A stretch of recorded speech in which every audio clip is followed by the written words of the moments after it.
Welcome to the episode number 4 of Discover with Sbenati. This is the podcast where I go around and discover the local talent and other talents around. Today we have a very, very special guest. Her name is Najwa Zebian. I'm sure a lot of you know her, and if you are not following her, you're missing out. Najwa Zebian, without any further ado, how are you? Thank you. I'm good. How are you? Very well, thank you. Very well. So, Najwa, we were talking before this podcast started how we don't actually know each other too well before then. Yeah. But I knew of you and I met you before. And I kind of tried to juggle your memory to see whether or not you actually remember that day.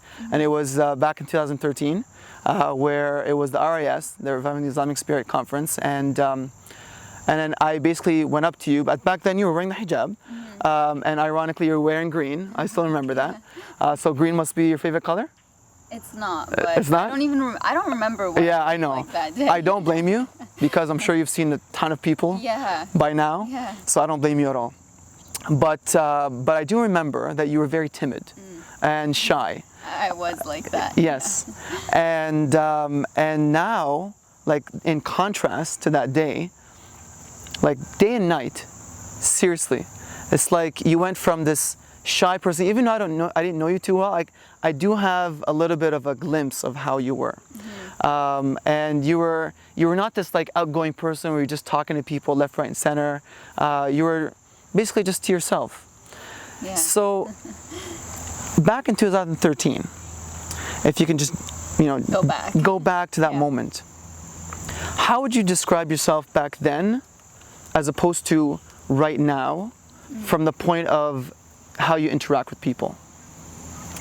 I used to be very quiet and very observant at all times, and I don't think that I believed that I had any value to add, and so I would just stay quiet. I don't think I saw myself as like relevant to people. And even like within circles in university, I used to be the one that just tags along and rarely has anything to add to the conversation. It was just me listening to people. And yeah, looking back, I think it was because I didn't have any self-esteem or self-worth, and it was easier to just not even try than try. Okay. Yeah, but now it's different now. And how's that different? It's different because even though I have much less people in my life, I know what kind of value I bring to the relationships that I have and to the acquaintances that I have with people. And if I choose not to speak, it's because I'm choosing not to speak, not because I don't think that I have value to add. Right. It's because I just don't think that there's, either. You're very selective. I'm very selective in the way that you're going to speak and to who you speak. Before, I wasn't selective. Before, I was more. Again, I just didn't see myself as anyone who added value, so I just stayed quiet. That's it. So if you came up to me to say hi, I probably assumed, oh, he's just saying hi because he's nice, not because he wants to say hi to me, Right. Yeah. Right. Yeah. So you kind of just saw yourself as just someone else as opposed to someone who could add value to someone. Yes. Yeah. Okay. Yeah. And in the meantime, though, you're writing. Yes. Okay. That was the year, actually. If it was 2013, that was the year that I started teaching. And Okay. that would have been a year where I was already writing, or I was beginning to write. Oh, okay. That's when I started writing again, when I started teaching. Okay. So I probably was writing, Okay. but still keeping those writings private or only sharing them with a select group of people. Okay, so you were sharing them.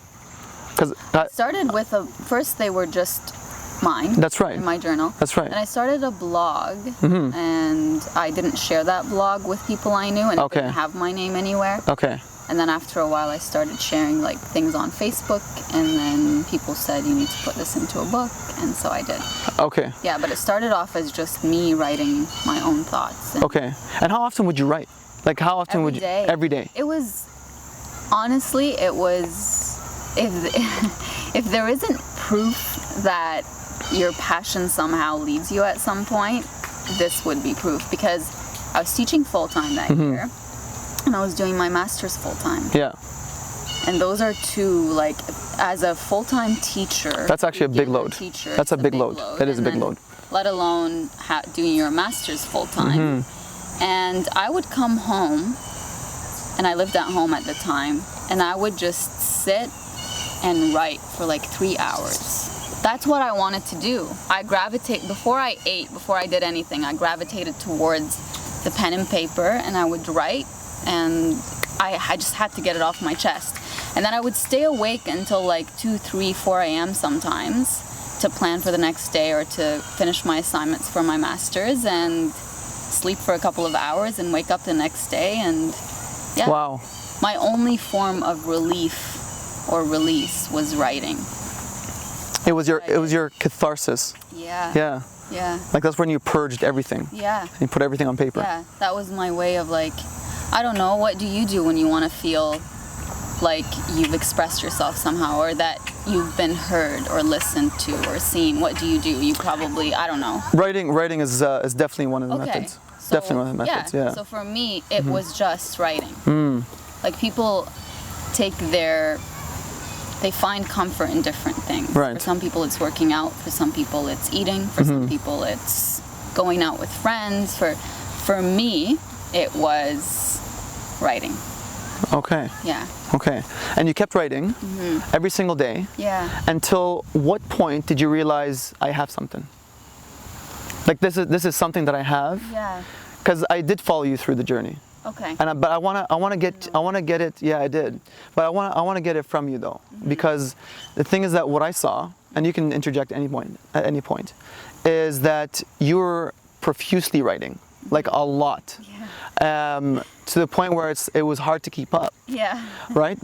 And it was something like where's she getting all these ideas from? It's true.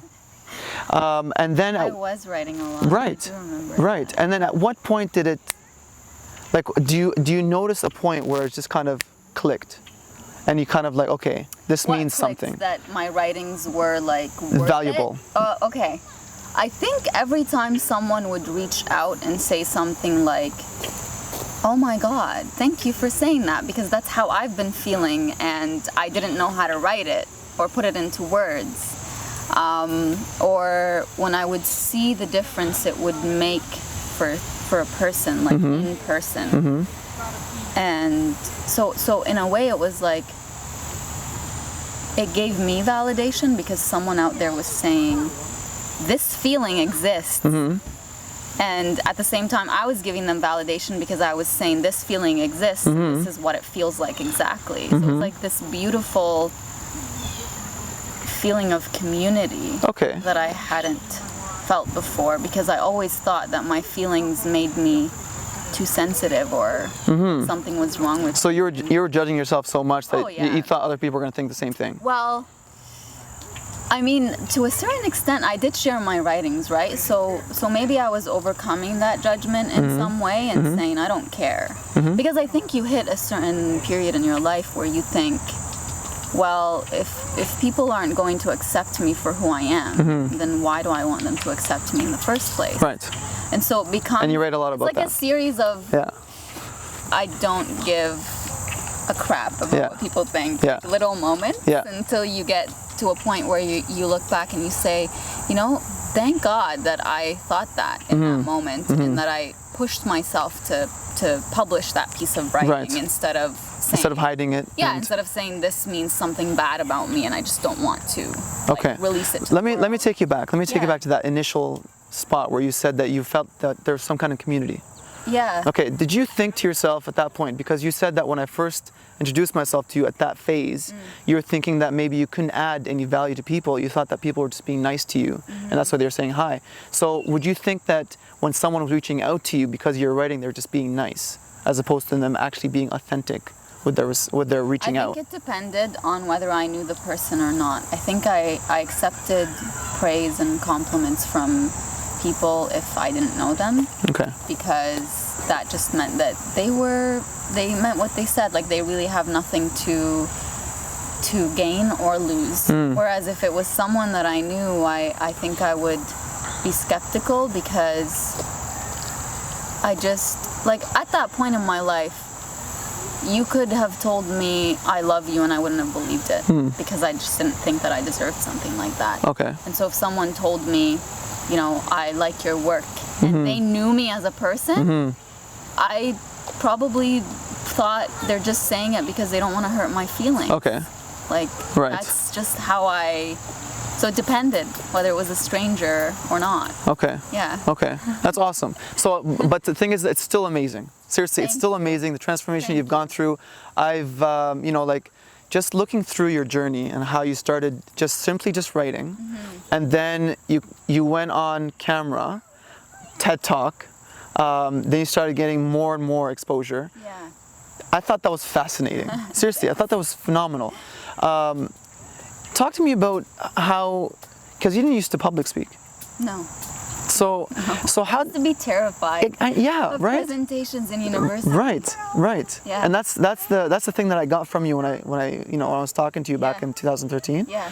So how do you go from someone who like, you know, doesn't like to speak in public, and now you're speaking in public on a regular basis, and you're going to, like, you know, signing book deals, you have, you know, different conferences where you go to, you have interviews, how do you go from that to that? I think it was a journey of, instead of seeing myself as how does the world see me, and how am I going to conform to make sure that the world sees me in a way that I want them to see me. Okay. It was more like, I'm going to be who I am, and it's not up to me whether they accept me or not. So instead of, for example, I'll take you back to when I was in university. If I had a presentation, I would be terrified because I'm thinking, they're going to think I'm too soft-spoken. They're going to think that I don't know what I'm talking about. They're going to think that I didn't Prejudgment. presentation. Gotcha. They're going to think that, without thinking, what am I doing here? Like, what is the purpose of this? It was more the stress of the outward judgment that would come in. And I'll take you back to a very recent speech that I made 2 or 3 days ago. 2 or 3 days ago. Yes. That didn't even cross my mind. It was more like, Wow. I just have to be me, and that's it. My biggest struggle is not, when I public speak now, is not what are they going to think of me. My biggest struggle is, What value are you? make sure that what you're saying is going to actually constructively help someone. Because when you talk about feelings and emotions and pain and trauma and triggers, it's easy sometimes to put someone in a negative place. So you have to be very careful with validating them, but not saying it's okay that you're in the dark place and stay there. Like, you're in the dark place, I validate you. Now get out of it. Exactly. Right. So it's not about their judgment, it's about me genuinely wanting to help them. Yeah. So, in terms of help, Yeah. I noticed that in a lot of your writings, if not the majority of them, there's a lot of past tense, right? So it's like you're looking backward. Yeah. I don't know if anyone asked you that question before, but I was wondering, if you're always looking backward and focusing on that perspective, how can you shift forward and move forward?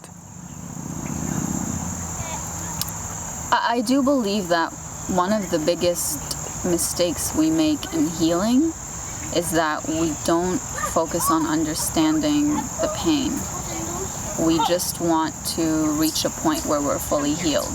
And so we ignore what we went through, but acknowledge that we are in pain. And instead of working through the pain backwards to actually elevate ourselves, we work from where we are. And that, to a certain extent, is not productive because it denies what you went through, and it just focuses on that end place that you want to be in. So I'll give you an example. If you're listening to a motivational speech at some point and someone tells you, you know, right now I'm making millions of dollars and I've done this and I've done that, and you know, someone in the audience might say, I want to be there. Like, I want to overcome this story, whatever it is, and I want to be there. But you can't work towards being somewhere if you haven't understood what happened to you. So in Sparks of Phoenix, I say, you have to own your pain just as you're owning your healing. You have to own that pain, and to own that pain happened in the past. You're feeling it now, but the reason you're feeling it is the past. And unless you go back and resolve, try to understand what happened, you will not be at peace with yourself, because in the present moment, you're either blaming yourself or blaming someone or just numbing with something, whether it's a self-development course or a self-help book or whatever it is. You have to go back and try to understand yourself and try to understand the situation so you don't carry that baggage with you.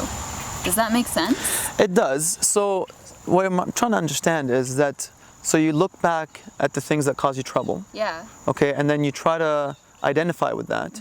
And then after you identify with that, you kind of basically, you make amends with the past. Yeah. And then that will help So that you you're not carrying move it with you. to the future. Exactly. Okay. That's why I wrote these mountains that you're Right. carrying, you're only supposed to climb. Right. Because you do carry baggage with you from the past if you don't resolve it. You do. Whether you like it or not, I don't care what anybody says. If you went through an experience of, for example, rejection in the past, and you didn't reflect on it, you're filing it in your mind under, I was rejected because I'm not worthy, or I was rejected because I'm not pretty enough, or handsome enough, or I was rejected because, I don't know, because I didn't do this or didn't do that. But if you don't go back and reflect, first of all, as an insider to the story, but also as an outsider looking in, you're going to carry it with you. And every new experience, you're going to say, well, this is not the first time it's happened. But if you've resolved the first time or second time or third time it happened, then this new experience is perceived as a new experience, not as one that confirms all the other ones. Okay. So how do you separate yourself from being focused on something and stuck in the past, as opposed to focusing on, because I mean, wherever our focus goes, energy flows, right? So if we're focused on the past, then our energy won't be able to flow in the forward direction towards what we're trying to get to. So if you're consciously focused on the past, right? That's what you're meaning right now. If you're consciously focused on the past, then you're not going to move forward. But what if you say, I'm consciously not focused on the past, but subconsciously I am? Right? If you don't resolve something from your past, subconsciously you are focused on it in some way. Trust me. So let's say someone feels rejected, okay, or dejected, like they don't feel like they belong in a certain society. Yeah. How would someone be able to? Please don't come here. Sorry. You don't like chipmunks? Terrifying. They're like, it's just a friendly atmosphere. Yeah, no, we're not in like Cinderella here. That's funny. Yeah, sorry. Sorry, it's okay. Take that out. It's okay. It's okay. Okay, ask that again. Oh, so you don't like little creepy crawlers? No, I have a hard time managing humans. I don't want to do that. Yeah. Okay. So, if someone feels dejected or rejected, okay, I think everyone feels that at some point in their life. Of course, yeah. How does someone get over that feeling if they're not going to basically ditch that feeling or put it aside or basically just purge it, just let go of it, and then just keep going forward? So if you went through an experience where someone rejected you, right? How are you supposed to not view rejection as rejection if you don't reflect on it? How are you supposed to redefine it if you don't go back and say, oh, maybe it's not that he rejected me, maybe it wasn't meant to be, maybe he wasn't in the right place, maybe he wasn't ready, maybe I actually deserve better. You wouldn't know that unless you go back and reflect on it, period. That's it. I'm not saying go back to the past to be stuck in it. Go back to redefine it. Like to make it more clear to yourself as to what happened. The beginning of the story is never, I mean sometimes, but most times it's not in your hands, but the ending is. So you start with whatever that beginning is, which could be, oh, someone rejected me. But you're gonna work towards saying that's not what it was. Like maybe part of me also rejected that person because we were not meant to be. Or a job. I didn't get that job because I was supposed to get a better one, or right? Right. You have to go back. And that goes along the same lines as what you say. You said something like,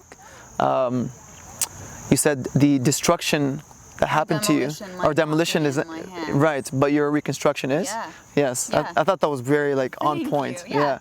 Life will break you in many ways, and people will break you in many ways, and power will break you in many ways, and feelings will break you in many ways, and that's not something you can control. It's not. As much as people say, well, no, if you're confident and you're a human being and you have a heart and you're gonna feel, and whether you project to the world that you're being broken or feeling down or not is not the definition of what you're actually going through. It's what you're actually feeling on the inside. So the world will break you. Right.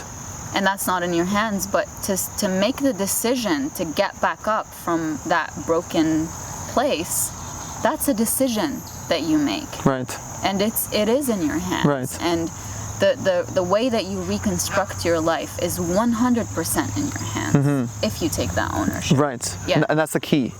The key is to take ownership. Yeah. Yeah. Like after going through an experience of rejection, for example, you could either continue being the same person that you are and allowing people to treat you the same way that you've allowed them before, or you can continue to not draw healthy boundaries, or you can continue to pour yourself into whatever relationship you get into, or you could take some time. Like this is something that really bothers me when people break up and then 2 months later you hear that they're both in a new relationship, and you're just like, did you take time to understand what happened? Like, I mean, some people end up getting married from relationships like that. I'm not saying that it's always wrong, but you need to take time to understand why that relationship didn't work, and what kinds of things you need to work on within yourself to make sure that you don't make the same mistakes that you made in the past one. But if your goal is just to be with someone, you're not going to learn. You're going to fall back into the same patterns, right?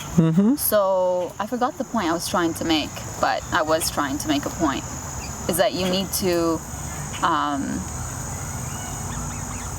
the experiences that you go through, you need to reflect on them, and in order to reconstruct yourself, you're gonna have to come to terms with, maybe that person took advantage of me, and this is not victim blaming in any way, I don't mean it that way, but maybe that person took advantage because I didn't know how to draw healthy boundaries. Not that it gives them the right to take advantage, but for my own sake, I didn't draw healthy boundaries around myself. So I need to start drawing healthy boundaries, and that takes time. You don't wake up one morning and say, I mean, we do wake up one morning and say, I'm not going to allow this to happen anymore. But does it happen right away? No, it takes time and it takes steps, right? Just like there's no overnight success, right? There's no overnight healing. No. Right. So you're saying about time. Yeah. Okay, and I don't think, to be honest, I don't think you lost your point. You're making you're making a point. I was trying to get you to get back to the focus, Yeah. but you never lost your point. Good. Because we were talking about how to mend things from the past and move forward. Yeah. So you're saying that now things take time. Okay, so you're saying 2 months is not enough time. I'm just wondering, just curiosity. It depends on how long you were in a relationship before that. Like, say you were in a long-term relationship, like 6 years or 7 years, and then you break up with someone, and then 2 months later you're with someone else. You haven't really taken time to yourself, and there's a big possibility that this new person that you're with is a rebound. And I just don't think that it's healthy for you to just jump into something that quickly. Okay. I mean, you could be dating new people. Yeah. But to say I am in a relationship with someone who I've completely fallen in love with. To establish a commitment in such a short period of time after a long-term relationship. Doesn't make sense. Yeah. Because you can't know a person in 2 months and know that you've fallen in love with them in 2 months and know that you're in a relationship with them in 2 months, and it just doesn't. Okay. It's not I get you. I get you. Yeah. I get you. So the whole journey here is that what I'm trying to get to is that the way that you're writing is very, very it's very, very poignant. And it hits the soul because it's super deep, but also very basic in terms of that anyone can relate to it. And I'm sure you can find that. Like, it doesn't take someone like to just be in like the zone for them to actually relate with your writings, right? And I find that to be magical. Like just the actual, the way that you write and the way that it interacts with people is something phenomenal. I think yes. Now there are a lot of other people that write. This is this is the age of everyone wants to be exposed as much as possible. How has your writing been so different than someone who writes something similar to you, and led you to be exposed, or led you to be so connected to people but not them? What is that ingredient?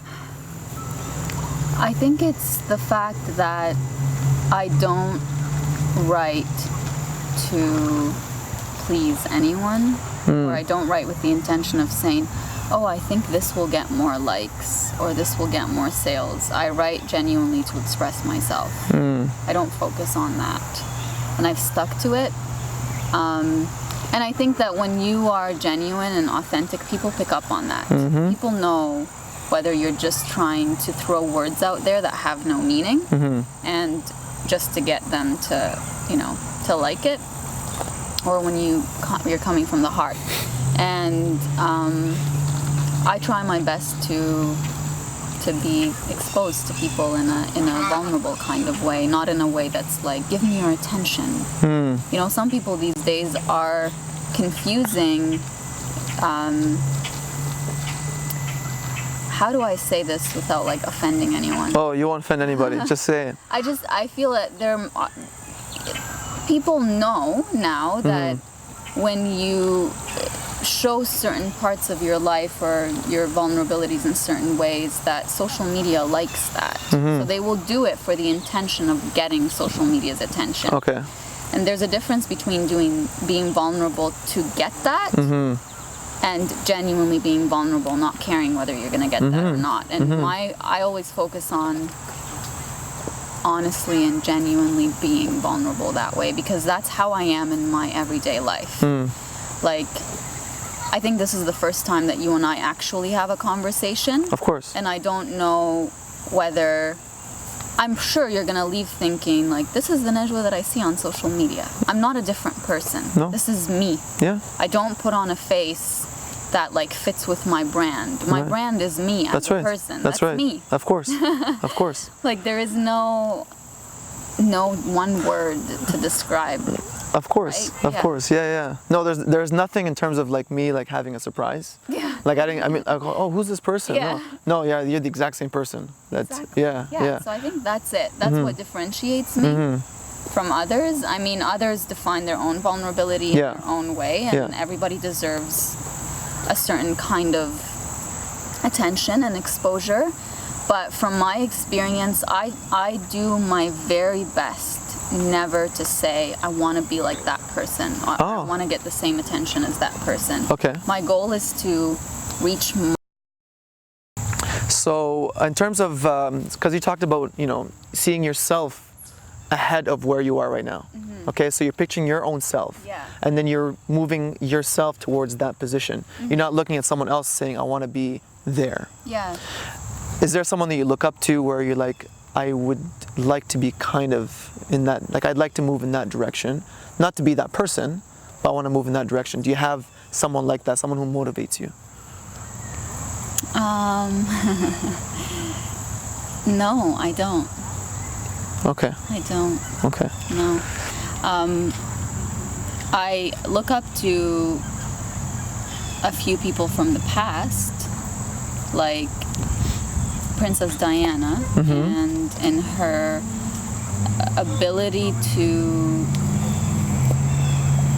be her most vulnerable, authentic self, even though that meant that she was going to be hurt and scrutinized in the public eye, and the fact that she let go of a title as a princess to live an authentic life. is very inspiring to me. So she's one of the people that I look up to. It's not in terms of how much money she had or how much publicity or fame she had, but in terms of her ability to be her most vulnerable self without shame and without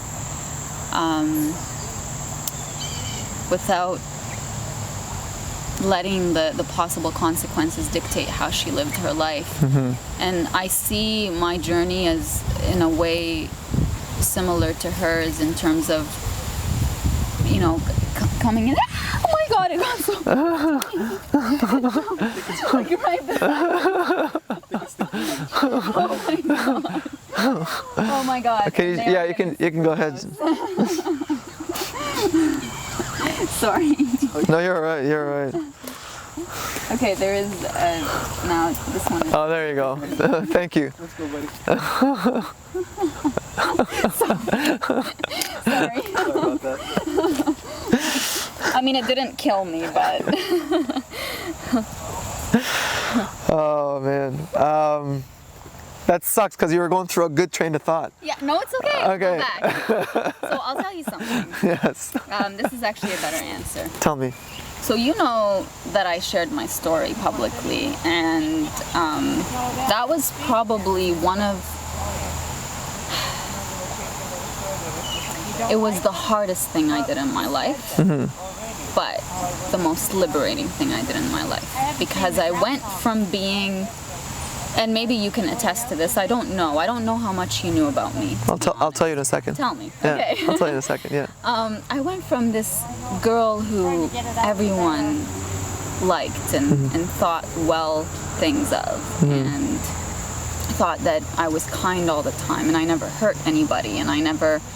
I was just the one person who no one had a bad story about. You know. To go from that to all of a sudden being this terrible person who just ruined someone's life, who all she wants is attention, and to go from that to that was one of the most painful things I experienced, because again, I defined myself by what people said. Like, I defined myself by what people thought of me. And maybe I didn't consciously think that, but obviously I did, for it to hurt me that much, because if I didn't care, then I wouldn't have cared in that moment, that I kind of fell off this, or fell from this image of being perfect girl, like well-mannered girl who was like, you know, what anyone aspires to be, and to go from that to that was painful. And I was getting attacks from people I'd never known, and people were pretending to know me, like, yeah, I knew Najwa 10 years ago, and this is what she did at that time. And I'm like, I don't even know who you are. Like, for people to come out from nowhere and say, because they're trying to get attention too. And then exactly, and then you see their comments, and now everyone is like, the public is drawing an image of me based on what these people who supposedly know me are saying about me. And I just remember, and you know, I had a lot of friends who I lost, a lot of people who respected me at a certain point who I lost, and I was very alone, very, very, very. And I just recently spoke about this 2 or 3 days ago at that same event. I at that point, I had moved out from my parents' home, and I was living on my own. And I remember my mom had to come and sleep next to me in my bed and hold my hand, just so that I could feel that I was here, because it was so. It is terrible. Painful. Of course. To be getting attacks 24/7, and to see that I was.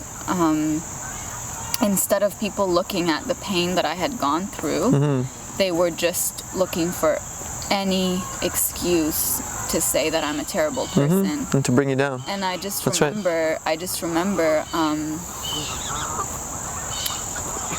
those times were so difficult that I wasn't sleeping and I wasn't eating, and I just remember like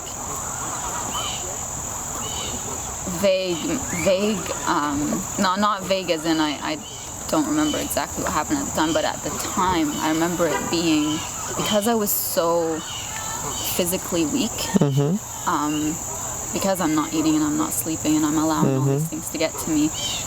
At night I would feel my mom, for example, like holding onto my hand more tightly because I was having shortness of breath, and she's just trying to remind me of, because what happens is you lose your sensation when you start having shortness of breath because air doesn't reach your extremities.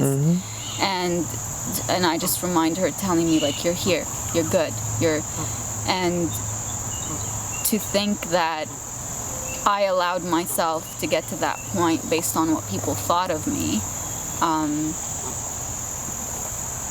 I never wish to go back to that point in my life, but that taught me a lot about, there's a quote by Khalil Gibran where he says, what is my use for you during my light times or good times if you weren't there during my dark times? And so after that, any person who tried to come back into my life, no. Obviously, you don't yeah. deserve to come back That's into my not, life. that's, that, You weren't there that's when right. I called you and you didn't answer.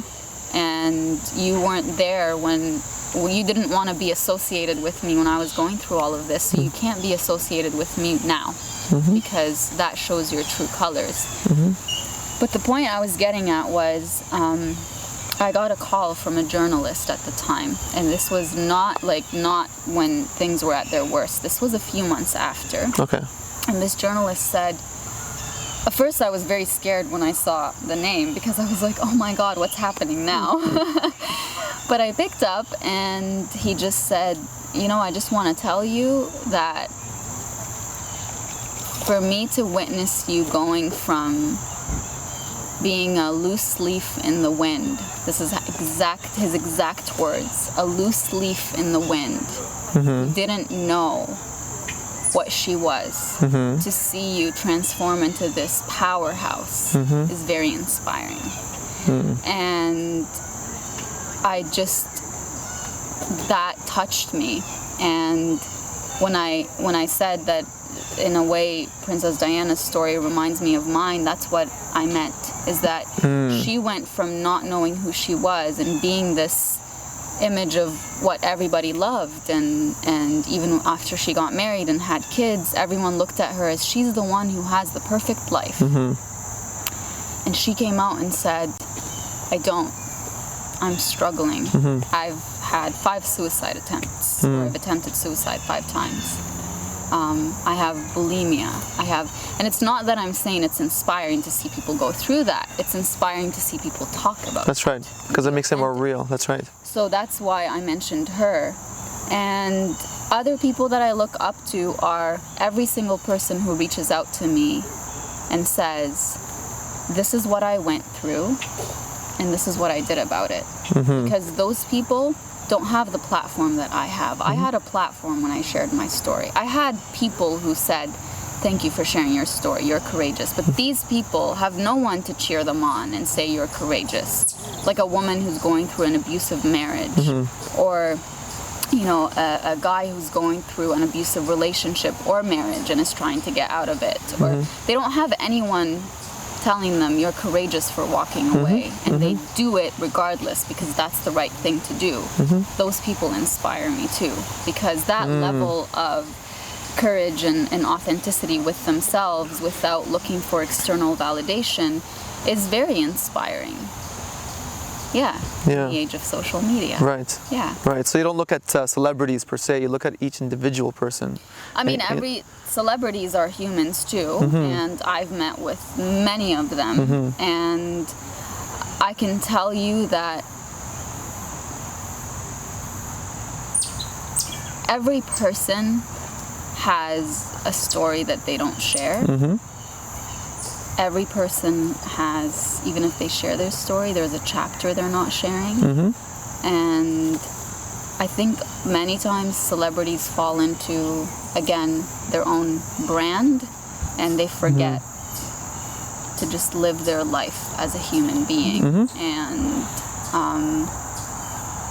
so I would look up to certain things in certain people, but there isn't one person that I say I want to be like her or I want to be like him, because I think that in itself is not authentic. Like, I might like something about you, but it doesn't mean that I want to be like you. Right. Right? Right. Yeah. Right. Yeah. Well, that's the direction I was heading towards. So you see someone, but I mean, you answered it perfectly. Yeah. So you see someone and you're like, well, I like these things about this person that I'd like to see in myself. And so then you project that because it gives you a clear image. Yeah. It gives you clarity. Every time I see vulnerability in any way, which is exposing your heart in some way, that inspires me. Right. But I can pick up on when someone is being vulnerable because they are genuinely that way, or because they are seeking attention, or just wanting the likes and the follows. And you're getting more and more in tune with that this, as you get more and more into this whole business. Yeah. Right? Yeah. Okay. There's a lot of hypocrisy out there. Oh, I'm sure. A lot. Yeah, I'm sure. Yeah. In any kind of sphere, any kind of business, any kind of atmosphere, there's always going to be something that you're like, that's not what you said before, and you're acting differently. Yeah. Yeah. Yeah. That's awesome. So you've been on many platforms. You just discussed platforms. You have 3 books now. They're all phenomenal, and I have them all. Okay, so and you'll be signing them. Yeah. I mean, I actually dream of writing 1 book, and you're working on your 4th. Yeah. Okay, so it's amazing. Thank you. Tell me, how does it feel to have your book published? Like, what's that feeling like? I mean, I never dreamt of being an author, so it's not, I can't tell you it's a dream come true. When I put Mind Platter out there, I put it out there because it was my only voice, and I was in a dark place, and sorry, let me just flip this over. I was in a dark place, and I was like, there was a reflection that I wrote on Facebook around the time that I published Mind Platter. So I was going through a very difficult time, and emotionally, and I went to France to visit my uncle for a week. Yes. And I remember it was... I read that part, yeah. Did you read that one? I did. Okay. Of course. So now I'm not going to be able to find it, but... Where you said you kept writing, and you needed a break, and so you took a week and you went to France. Yeah. Yes. And then I remember before I went to France, I was sitting in Starbucks, you said. Yes. In a corner. Like, I remember that day exactly. And I remember sending out my manuscript to some random editing company in the States. And I was, to the fullest extent of this, what I'm about to say, I was in the darkest place you can imagine someone could be. I literally felt like there's nothing I can lose. This is who I am as a person. And I'm just going to put it out there. And if it helps one person who's in this darkness, that's good enough for me. That's usually what it takes. Usually it takes someone to be against the wall. They're back against the wall. You have nothing to lose. Yeah. You're just going to put it out there. Yeah, and you either choose to, put yourself out there and say, this is who I am, or you choose to just stay in that spot. And many people choose to stay in that spot, and they stay in that spot because they don't know how much power they have. Right. I don't think I knew how much power I had until I tried and put myself out there and took the criticism and took the, even after I published Mind Platter and the Nectar of Pain, I had people telling me, this is just a side job, right? Like, teaching is your most important thing. Like, don't put too much energy into writing. And I'm just like... And who are these people? Many close people. Oh, yeah. Okay. Yeah. Okay. So people that were still stuck with you. Yeah. Okay, that thought highly of you, still gave you that advice. They told you stick to teaching. I mean, to stick with me means no. There's a different definition of that. You could stick with me physically, like be around me and hang out with me and call me and stay in my life. But to stick with me like in a soul kind of way, where you really do believe in me. Of course. And see me for who I am, that's different. Okay. So I felt that it was, yeah. So were they those kind of people? Feel like the soul friends, or were they the people that were physically with you, or were they people that kind of like doubted you from the side? Soul people were very few. Okay. Like very few. Okay. Like you can count on your bare hands. Two or three Okay, people. I got you. But people who even when they were happy that I published the book or whatever, they still didn't see me as an author, like as a person who's achieved something that way. They wanted me to stay on the safe side and keep my full-time on the 9 to 5. That's right. Okay. Yeah, and be safe. Secure. That's right. Yeah, like don't put too much energy. And I think the fact that I wrote a lot about pain, feelings, people don't take these things seriously. So I had to just say, listen, this is who I am. Right. So let me tell you something. Yeah. So you asked me about what I knew about you. Yeah. So obviously, like, some people started telling me things that are negative about you. The thing with me is that I don't like so if someone's going to talk about someone and it's negative, I automatically, like, and I do this subconsciously, but I shut it off. Like automatically I shut it off. Like I don't let it interfere with how I'm going to perceive that person. And the reason why I am like that is because I've experienced it myself. Like I've experienced it myself where people have talked bad about me and then I haven't even met that person. Yeah. And because the other people have been talking bad about me, that person automatically has a negative viewpoint of me. Yeah. And it's kind of like, well, dude, like I don't even know you. You know what I mean? Like the majority of things you're hearing is not even true. Life. Right. Yeah. So that's what I'm saying. So when you're telling me I don't know how much you know about me, to me it's like I don't know anything about you because I just kind of put a blank slate and I tried to do as much research as possible about you, and I generally enjoy the interaction with people without people's judgment because I know how much hurt that causes that someone when they're approached with that preconceived notion that you're not a good person. Yeah. Right? And then they're trying to tease things out of you. You're like, dude, like, what are you trying to do? Yeah. Right? So that's where my main frame came from. So I'm totally blank slate. That's what I do. And that's because my experience. Now, it's funny how you said that you'd never want to go back to that dark place again. I mean, I'm sure a lot of us have been through dark places. I myself have been through quite a few. But don't you think that is what made you to be that person today? I know it's cliche. It's cliche, but if you didn't experience that, then you'd be secure, right? You'd have people around you. You wouldn't have that feeling where you have nothing to lose. I'm not saying that if I could go back, I wouldn't want to experience it. I'm just saying that the feeling at that time of being so out of it and so consumed in how could this person think that of me? Like I was sitting with this person 2 months ago and they've seen me cry and they've seen, how could that person turn around and stab me? And to be so consumed in that, that's what I'm saying that I would never want to go through. I got you. Because that's why I told you need to go back and reflect on the past to move forward because allowing myself to go back on the past and reflect on it got me to a point where I said, I will never, ever define myself by what people think of me again. Excellent. That's it.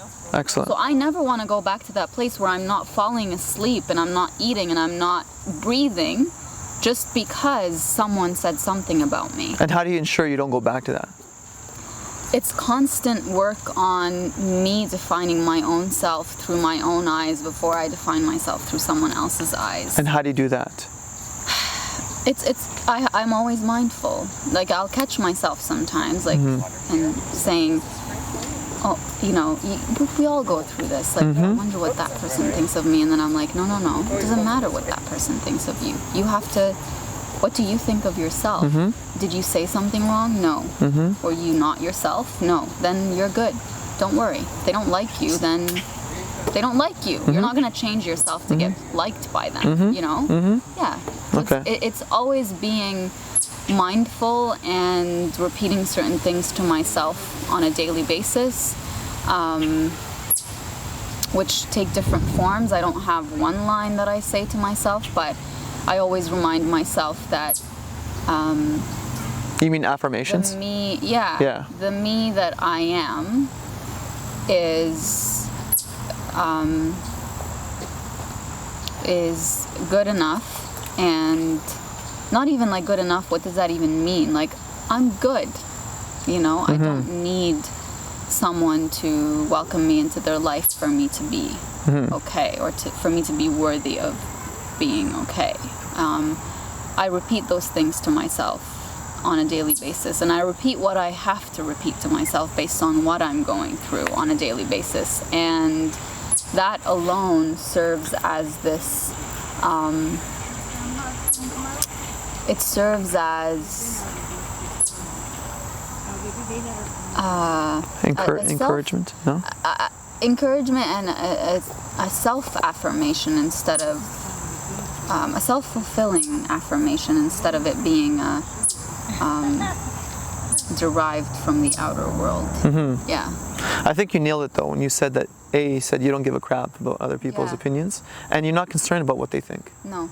I think those are the two ingredients that you actually need in order for you to do whatever it is you want to do. Yeah.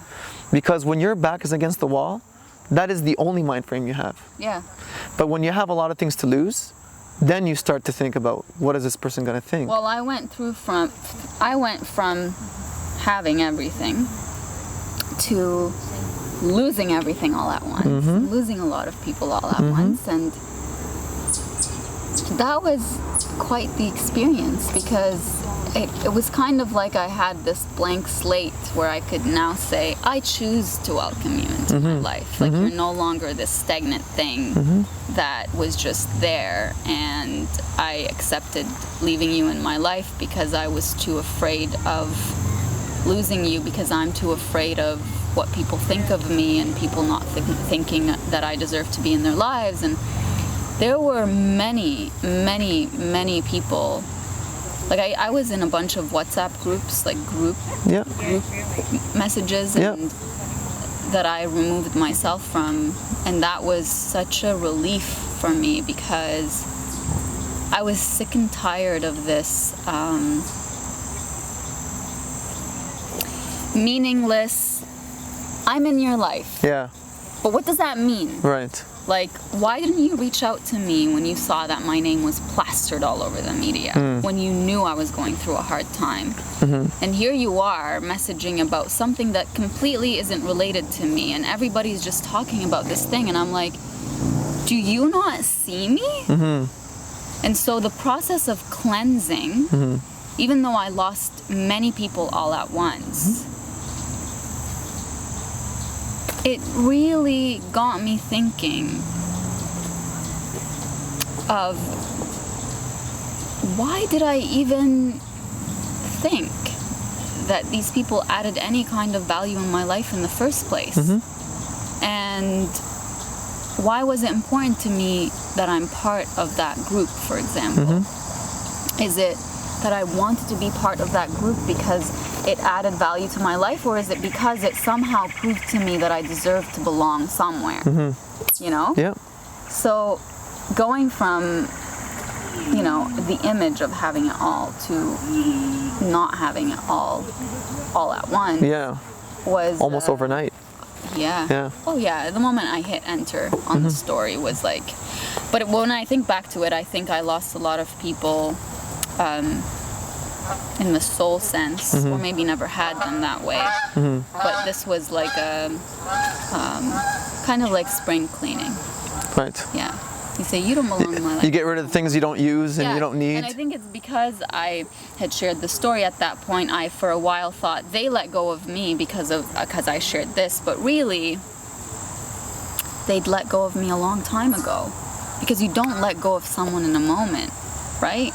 You know, this person is probably going to walk away from my life at a certain point because of the choices I'm making for myself. Of course it's going to hurt, but it's not going to stop me from doing what I believe is right for myself. Right. Yeah. You just got to keep going. You have to. That's awesome. Yeah. Najwa, thank you so much. Thank you. Honestly, it's been a pleasure. I really wish you all the best. Thank you. With all your ambitions. Likewise. You have a lot going on. and I can't wait to see what's going to happen for you in the future. Guys, thank you so much for tuning in and for listening. This has been an amazing podcast with Najwa Zebian. If you haven't checked her out, she does have a website, najwazebian.com. You can find her link here, or you can find it under in the description box below. You'll find a lot of details there as well. She has the Soul Academy that is going to basically help a lot of people, at least thousands of people. So make sure you check that out. It's also on her website, and she has amazing books, which I love reading, and if you love reading as well, you'll also love them. She has a very, very deep mind. It's a mind that will relate to you, and you'll find something that will connect with you for sure. Thanks again, and look forward to episode 5. This is again Discover with Sbenati, and we're out. Thank you so much.